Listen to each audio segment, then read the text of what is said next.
اب میں آپ کو ذرا اس جو انسانوں میں سے انسان دشمنی کا جن کا سب سے بڑا رول ہے، میں ان کی 2000 سالہ تاریخ کا آپ کے سامنے نقشہ رکھنا چاہتا ہوں۔ ان 1400 سال کا تو میں نے صرف 4 آپ کو پوائنٹس بتائے۔ موسیٰ سے عیسیٰ تک 1400 برس علیہ الصلوۃ والسلام، 2 مرتبہ عروج، 2 مرتبہ زوال، اشیریوں کے ہاتھوں پٹوائی، بابلیوں کے ہاتھوں پٹانا، گریکس کے ہاتھوں مرمت، رومنس کے ہاتھوں مرمت۔ یہ جو 2000 سال ہیں، کیونکہ اب تو ظاہر بات ہے 21ویں صدی شروع ہو گئی، 20 صدیاں حضرت مسیح کو پوری ہو گئی۔ پہلی بات نوٹ کیجئے، حضرت مسیح کی پیدائش ہے سن 1 قبل مسیح۔ یہ نقطہ آپ نے کبھی سنا ہے یا نہیں؟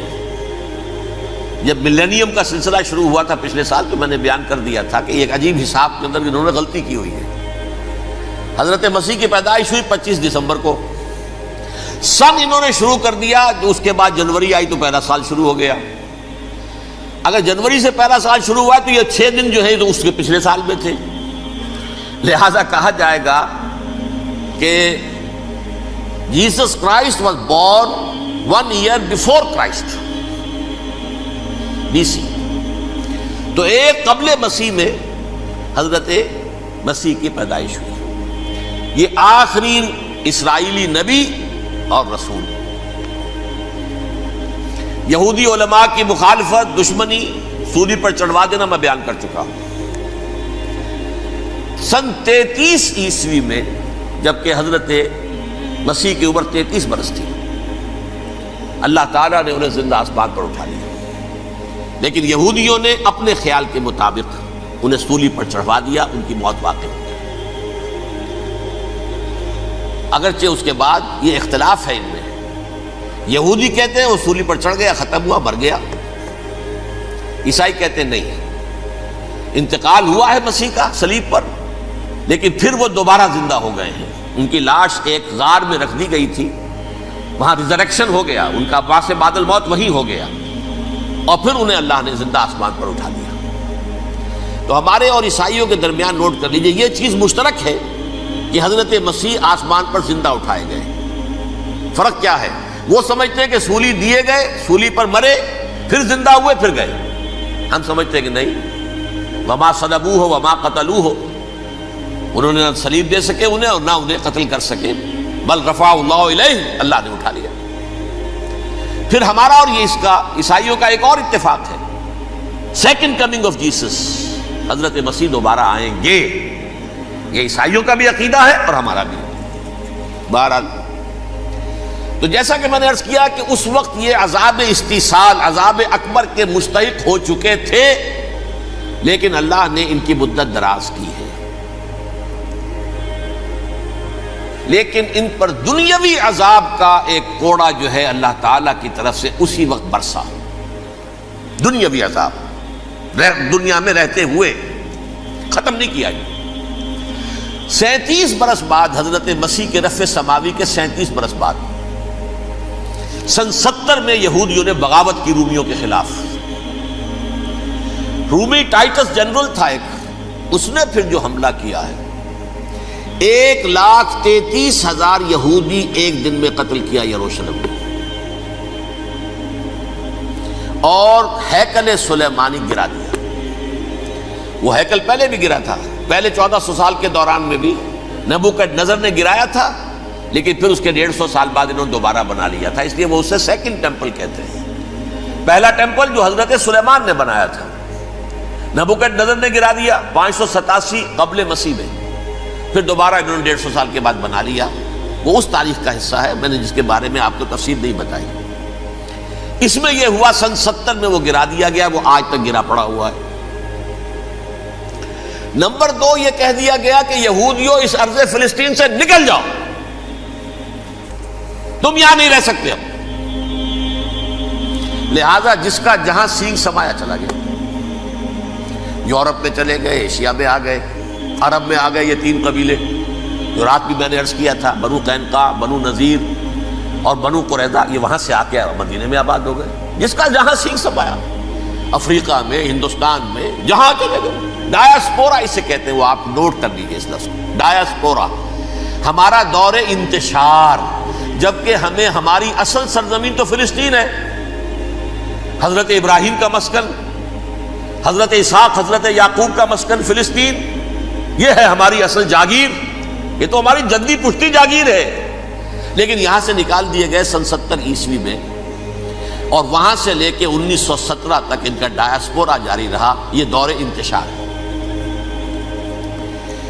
اس دور انتشار کے اب چند حصے ہیں جس کو میں چاہتا ہوں کہ آپ علیحدہ علیحدہ سمجھ لیں۔ دور انتشار کا جو پہلا جو ہے تقریباً 300 برس، رومی حکمران تھے، وہ یہودیوں کے بھی دشمن تھے اور عیسائیوں کے بھی دشمن تھے۔ عیسائی اور یہودی ایک دوسرے کے بھی دشمن تھے، لیکن رومی سمجھتے تھے کہ یہ ایک ہی تھیلی کے چٹے بٹے ہیں۔ رومیوں کے نزدیک عیسائی بھی یہودیوں ہی کا ایک فرقہ تھے، کوئی علیحدہ مذہب تو تھا ہی نہیں۔ لہذا رومی جو ہیں رومنز، وہ ان دونوں کو ستاتے تھے، مارتے تھے، اور یہ آپس میں لڑتے تھے۔ یہودی عیسائیوں کو مارتے تھے، عیسائی یہودیوں کو مارتے تھے۔ یہ ہے 300 برس تک کی تاریخ۔ سن 300 عیسوی میں کیا ہوا؟ ایک معجزہ ہو گیا۔ بہت عظیم ایمپرر کانسٹینٹائن، قسطنطین اعظم، رومن ایمپررز میں سے بہت بڑا ایمپرر، وہ عیسائی ہو گئے۔ اب تو معاملہ بالکل تلپٹ ہو گیا، پوری سلطنت عیسائی ہو گئی۔ اب عیسائیوں کے عیش ہو گئے اور یہودیوں پہ مار پڑنی شروع ہوئی۔ اب عیسائیوں کا آپ خود سوچئے کہ جنہیں وہ خدا بنا بیٹھے ہیں، خدا کا بیٹا قرار دے رہے ہیں، ان کے قاتل کون؟ یہودی بدماش۔ لہذا ان کی وہ پٹائی شروع ہوئی ہے یورپ میں، پوری رومن امپائر میں انہیں ذلیل کیا گیا۔ شہروں میں آمد بند، علیحدہ رہو، گھیٹوز کے اندر رہو۔ یہودی کا نام جو ہے وہ گالی بن گیا، جیسے آج بھی یہودی گالی کہتے ہیں، جیسے خنزیر کا لفظ آخر وہ بھی اللہ کی مخلوق ہے، لیکن آپ کو معلوم ہے کوئی شخص زبان پر نام نہیں لانا چاہتا خنزیر کا، سور کا، ہے تو مخلوق وہ بھی ایک حیوان ہے۔ ایسے ہی یہ ہے یہودی گالی، جیوٹ گالی۔ لہذا ایک طرف تو ان دونوں کے درمیان دشمنی، جس کو قرآن کہتا ہے وَأَغْرَيْنَا بَيْنَهُمُ الْعَدَاوَةَ وَالْبَغْضَاءَ، ہم نے ان کے مابین دشمنی جو ہے پیدا کر دی ہے۔ اور جب یہ پوری سلطنت عیسائی ہو گئی تو قافیہ تنگ ہو گیا یہودیوں کا۔ اب آئیے 571 عیسوی، یعنی جبکہ ڈایاسپورا کو کتنا عرصہ ہو چکا تھا؟ 500 برس۔ سن 70 سے شروع ہوا ڈایاسپورا، جب ٹائٹس نے گرایا ہے ہیکل کو اور نکال باہر کیا انہیں فلسطین سے، بھاگ جاؤ یہاں ایک یہودی بھی نہیں رہے گا، فلسطین سے نکال دیے گئے۔ اس کے پورے 500 برس بعد سن 571 عیسوی میں حضور کی پیدائش ہوئی، ولادت باسعادت محمد رسول اللہ صلی اللہ علیہ وسلم۔ 610 میں آپ پر وحی کا آغاز ہوا، لیکن حضور کے ساتھ ان کا معاملہ کیا رہا؟ اول تو جبکہ حضور ابھی مکے ہی میں تھے، یہودیوں نے ریشہ دوانیاں شروع کر دی حضور کے خلاف۔ قریش مکہ کو سکھاتے تھے، پڑھاتے تھے، ان سے یہ پوچھو، ان سے یہ پوچھو، انہیں اس طرح تنگ کرو، ان سے یہ امتحان لو، یہ آپ کے علم میں ہے۔ سورہ بنی اسرائیل میں، سورہ کہف میں وہ سوالات جو امتحانی سوالات آئے تھے، ذوالقرنین کون تھا، اصحاب کہف کون تھے، تم رسول بنے پھرتے ہو تو بتاؤ، اور یہ روح کی حقیقت کیا بتاؤ۔ یہ ساری ریشہ دوانیاں کر رہے تھے بیٹھے ہوئے، ابھی وہیں پر حضور ابھی پہنچے بھی نہیں۔ ہجرت فرما کر حضور تشریف لے آئے تو حضور نے، جسے ماسٹر سٹروک کہا جائے گا، یعنی اسٹیٹس مین شپ کا ماسٹر سٹروک، آپ نے مدینے میں آتے یہودیوں کے ساتھ پیکٹ کر دیا، جوائنٹ ڈیفنس پیکٹ آف مدینہ، کہ اگر مکے والے ہم پر حملہ کریں گے تو ہم مل جل کر ایک قوم کی حیثیت سے مقابلہ کریں گے۔ یہ میثاق مدینہ کہلاتا ہے، جس کے بہت غلط معنی پہنائے جا رہے ہیں آج کل۔ بہرحال میں موضوع میرا چونکہ یہ نہیں، میں ادھر نہیں جاؤں گا، لیکن ہوا کیا؟ ہر مرتبہ یہ خیانت کے مرتکب ہوئے، ان نے جو عہد کیے تھے ان سے پھرے، اندر ہی اندر سازش، ریشہ دوانی، حضور کی بدترین دشمنی۔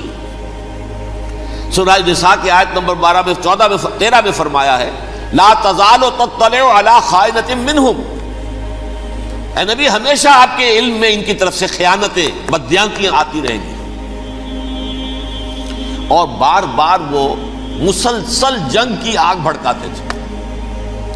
قریش کو دعوت دیتے، آؤ آؤ آؤ ہم اندر سے بغاوت کر دیں گے، تم آؤ تو صحیح، ختم کریں محمد کو اور اہل ایمان کو صلی اللہ علیہ وسلم ورضی اللہ تعالی عنہم اجمعین. لیکن پھر جب وہ آتے تھے تو یہ دبک جاتے تھے، ان میں ہمت نہیں تھی، میدان کے مرد نہیں رہے تھے. یہ سورہ حشر میں ان کا نقشہ کھینچا گیا ہے. کھلے میدان میں مقابلے کی اس کے اندر صلاحیت ہی نہیں. یہ تو فصیلوں کے پیچھے سے، جیسے عورتیں کہیں دیہات میں لڑائی ہوتی ہے تو مرد جو ہے گلیوں میں لڑتے ہیں، عورتیں اوپر سے پتھر پھینکتی ہیں، بس وہ کام یہ کر سکتے تھے. من ورائے جدر، فصیلوں کے پیچھے سے، جنگ میں میدان میں نہیں آ سکتے. بہرحال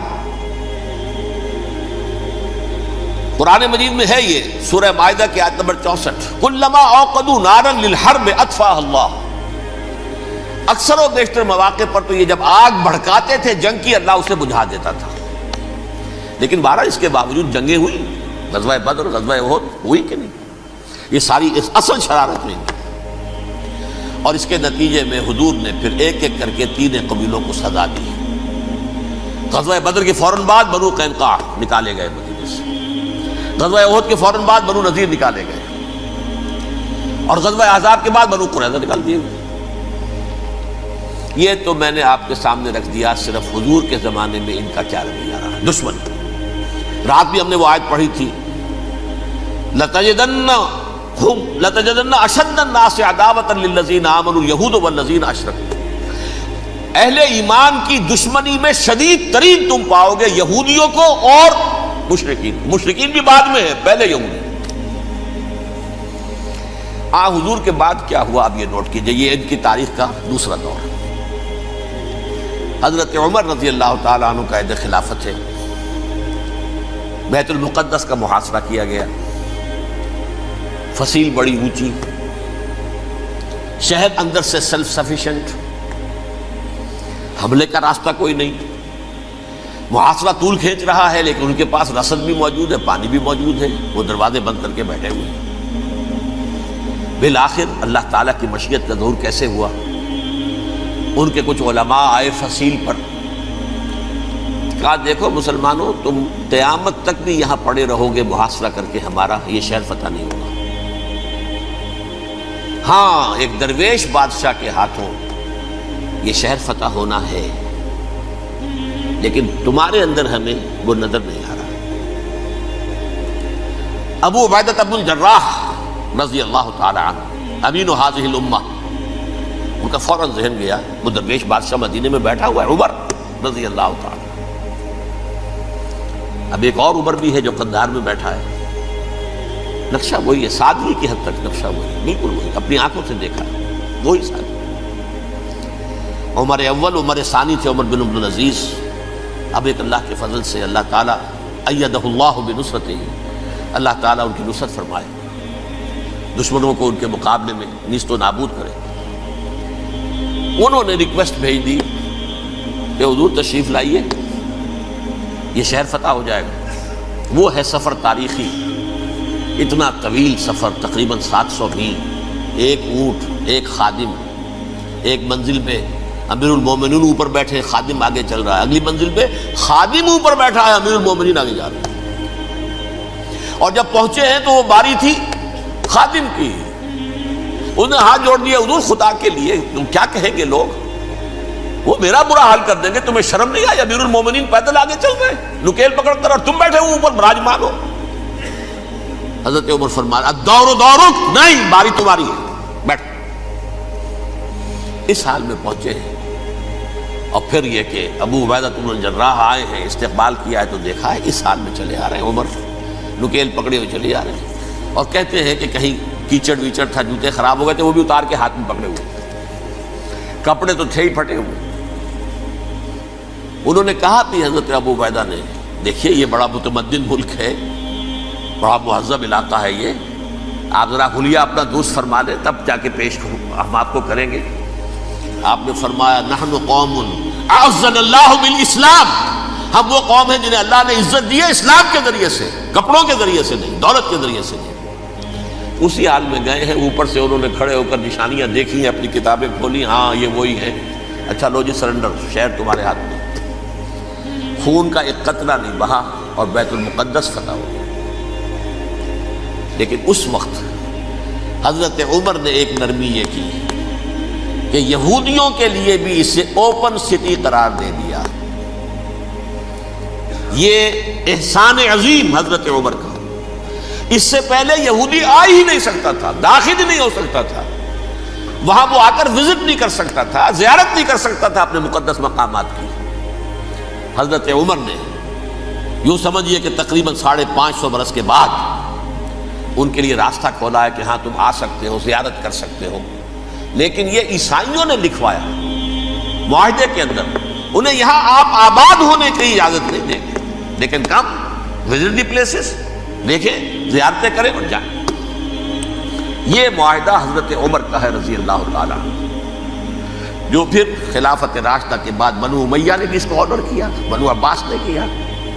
پھر جو ہمارے یہ ترکوں میں اندر خلافت آئی تو ترک خلفاء نے بھی اس معاہدے کی پوری پابندی کی۔ فلسطین میں آ سکتے ہیں یہودی صرف زائرین کی حیثیت سے، وہاں آباد نہیں ہو سکتے۔ اب آئیے اگلا دور آیا حضرت عثمان کا دور خلافت۔ یہ ہے وہ وقت کہ اب یہود نے امت مسلمہ کی پیٹھ میں چھرا گھونپا۔ وہ کیسے؟ ایک یہودی عبداللہ ابن سبا اسلام کا لبادہ اوڑھ کر آ گیا، معاشرے کا جائزہ لے لیا، ان میں بنو ہاشم اور بنو امیہ میں جو پرانی کشاکش تھی اس کے کچھ نہ کچھ جراثیم باقی ہیں، اگر ان کو ذرا بھڑکا دے تو مسلمانوں میں انتشار پیدا ہو گیا۔ کہا یہ عثمان کون ہے؟ یہ تو بنو امیہ میں سے ہے، یہ حق تو بنو ہاشم کا ہے، خلافت ان کے پاس ہونی چاہیے، محمد کے تو رشتہ دار وہ ہے صلی اللہ علیہ وسلم۔ عوام الناس کے اندر بات پھیلنی شروع ہوئی۔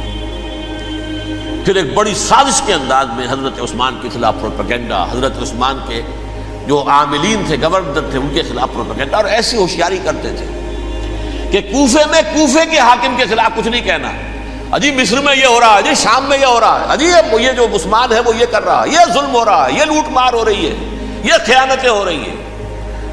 اب نہ تو اس زمانے میں مینز آف کمیونیکیشن، کیسے تصدیق کریں؟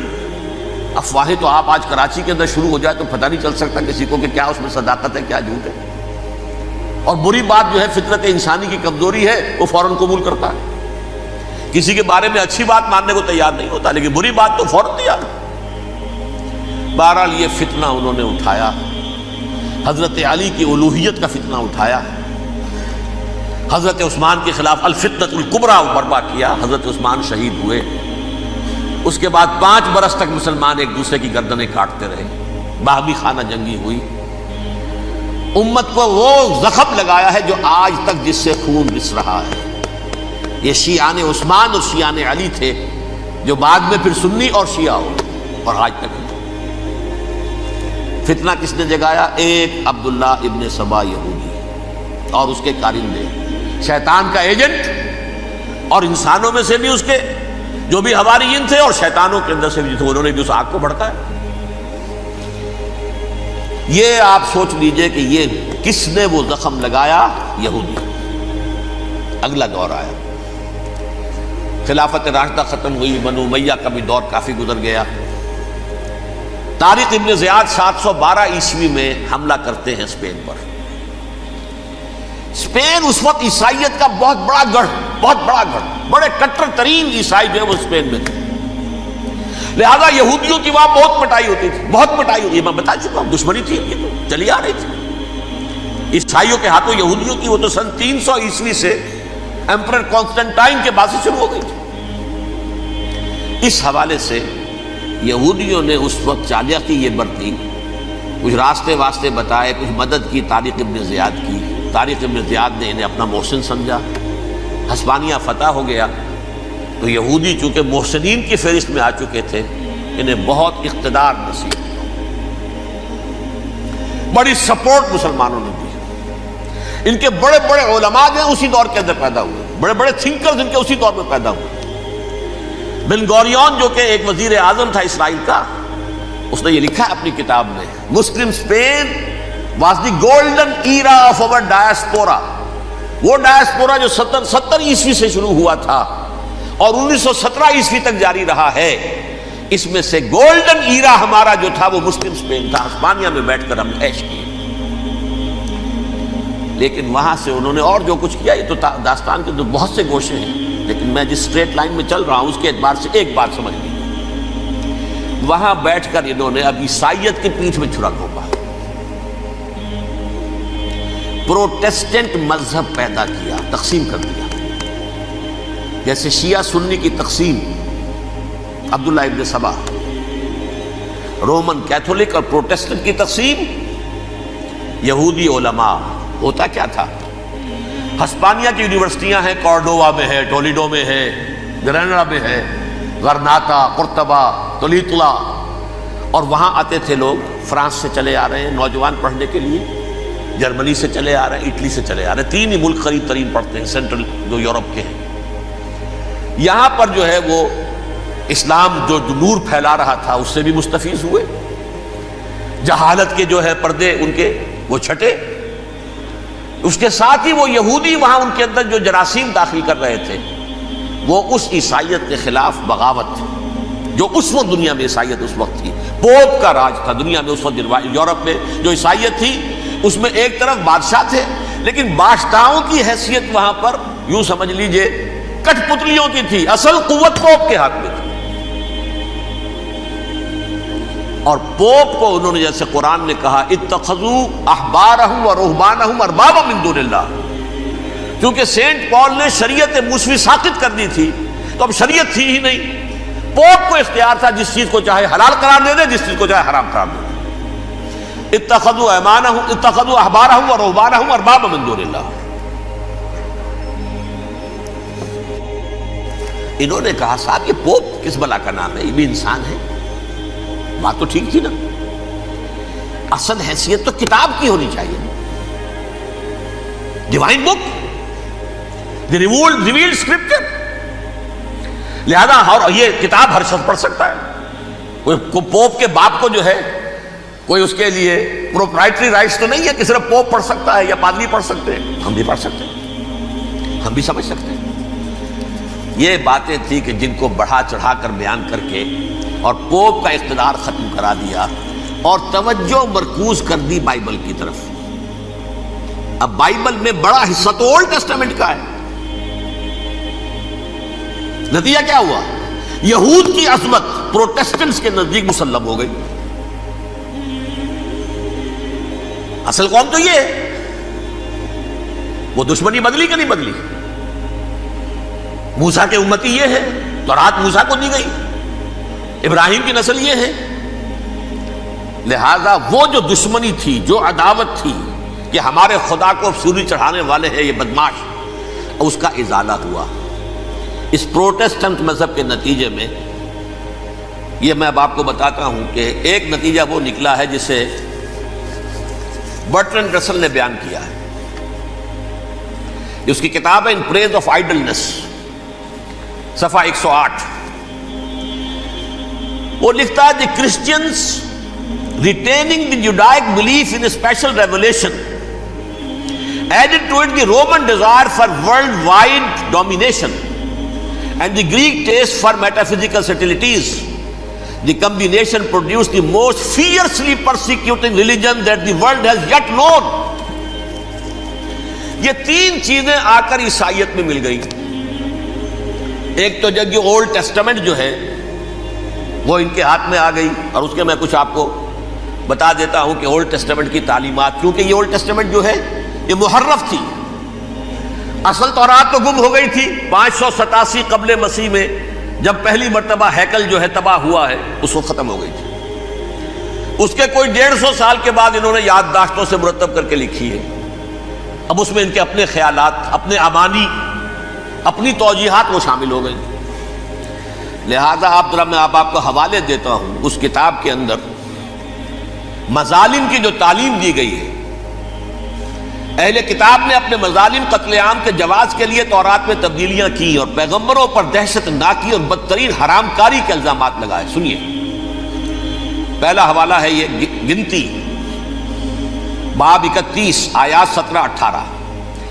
اس لیے ان بچوں میں جتنے لڑکے ہیں سب کو مار ڈالو، اور جتنی عورتیں مرد کا منہ دیکھ چکی ہیں ان کو بھی قتل کر ڈالو، لیکن ان لڑکیوں کو جو مرد سے واقف نہیں اور اچھوتی ہیں اپنے لیے زندہ رکھو. یہ کسی اللہ کی کتاب کا یہ جملہ ہو سکتا ہے؟ کسی ریویل بک کا؟ اور سنیے، یہ ہے استثناء ڈیٹرانومی باب 20 آیت 16-18. پر ان قوموں کے شہروں میں جن کو خداوند تیرا خدا میراث کے طور پر تجھ کو دیتا ہے، کسی ذی نفس کو جیتا نہ بچا رکھنا، جیسا خداوند تیرے خدا نے تجھ کو حکم دیا بالکل نیست کر دینا. مرد، عورتیں، بچے، بوڑھے سب ختم. یہ کتاب مقدس ہے. اور سنیے، سیموئیل باب 27 آیت نمبر 9. اور داؤد نے اس سرزمین کو تباہ کر ڈالا اور عورت مرد کسی کو جیتا نہ چھوڑا. نمبر 4، ان سب آباد شہروں کو ماں، عورتوں اور بچوں کے بالکل نابود کر ڈالا. کتاب استثناء باب 3 آیت 6. یہ ہے جو کہہ رہا ہے برٹرنڈ رسل، کرسچینٹی میں آ کر اب یہ تین چیزیں شامل ہو گئی. ایک تو یہ باربیرین یہ تعلیم جو ہے، اور یہ مذہب کے نام پہ تعلیم، یہ کتاب مقدس کی تعلیم. نمبر 2، رومنز کے اندر جو ایک تمنا تھی ورلڈ ڈومینیشن کی، وہ عیسائیت کے اندر آ گئی. اس لیے کہ پوری رومن امپائر جو ہے عیسائی ہو گئی، تو اسے وراثت کے اندر ورلڈ ڈومینیشن کی جو ایک تمنا تھی وہ مل گئی. اور پھر یہ کہ انہوں نے جو توہمات تھے یونانیوں کے، ان کو بھی اپنے ہاں مختلف شکلوں کے اندر جمع کر لیا. ان تین چیزوں کا the combination produced the most fiercely persecuting religion that the world has yet known. اس کے نتیجے میں دنیا میں تاریخ انسانیت کے اندر جو بدترین خوخار ترین مذہب ہو سکتا ہے وہ شکل عیسائیت نے اختیار کی. اور اس کا مظہر عتم کیا تھا؟ نوٹ کیجیے، صلیبی جنگیں. ایک بات ٹائم ٹیبل کے اعتبار سے نوٹ کر لیجیے گا. فرسٹ ملینیم ختم ہوا، سیکنڈ شروع ہوا. ان کے 1000 سال ختم ہوئے تو 11ویں صدی میں سیکنڈ ملینیم شروع ہوا، تو پہلی صلیبی جنگیں ہوئی. لاکھوں مسلمان قتل کیے. صرف یروشلم کے اندر اتنا خون بہایا ہے کہ خود ان کے ہسٹورینز لکھتے ہیں کہ جب ان صلیبیوں نے جب گھوڑوں کے ساتھ وہ چل رہے تھے گلیوں میں، تو ان کے گھوڑوں کے گھٹنوں تک خون کی ندی بہ رہی تھی. جہاں سے گزرے ختم کرتے چلے گئے، آبادیاں کی آبادیاں ختم کر. اگرچہ اس کروسیڈ میں گیہوں کے ساتھ گھن بھی پسا، یہودی بھی بہت مارے گئے. یہ فرانس سے، جرمنی سے جب یہ کروسیڈرز آ رہے تھے، 3000 میل کا سفر طے کر کے آئے تھے. سوچئے تو صحیح. اربن ثانی پوپ جو تھا، آگ لگا دی تھی اس نے پورے یورپ کے اندر. شرم سے ڈوب مرو، تمہارے مقدس علاقے مسلمانوں کے ہاتھ میں. انفیڈلز، یہ کافر، یہ مرتد، یہ ملحد. مسیح جہاں پیدا ہوا، مسیح کو جہاں سولی دی گئی، وہ کہاں ہے؟ ان کے ہاتھ میں. وہ آگ لگائی ہے، 3000 میل کا فاصلہ طے کر کے یہ لوگ قومیں آئی ہیں، اور جو تباہی مچائی ہے. تاریخ انسانی میں ایسی بربریت کی کوئی مثال. اور یہ ان کے اپنے ہسٹورینز لکھتے ہیں. شرم کے بارے میں ایسے محسوس ہوتا ہے جیسے ان کی گردنیں جھکی جا رہی ہیں.